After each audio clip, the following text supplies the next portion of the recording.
ये बताइए, साबुनदानी में साबुन होता है, नमकदानी में नमक होता है, सुरमादानी में सुरमा होता है, तो फिर मच्छरदानी में इंसान क्यों होता है, मच्छर क्यों नहीं होता? अरे जितना पानी कूलर को पिला रहे हो उतना अगर पौधों को पिलाया होता तो आज कूलर में पानी भरने की जरूरत नहीं पड़ती। अरे मैं नहीं डरता तुमसे। डरते हो तुम हो।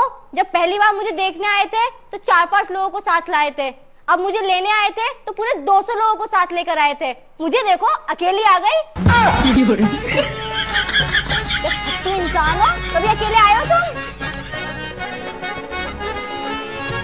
घर वाले कहते हैं बुरी संगत से दूर रहो।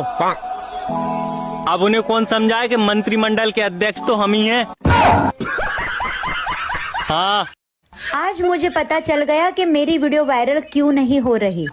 शक्ल देखो मेरी कितनी प्यारी है, अगर वायरल हो जाएगी तो दुनिया की नजर नहीं लग जाएगी।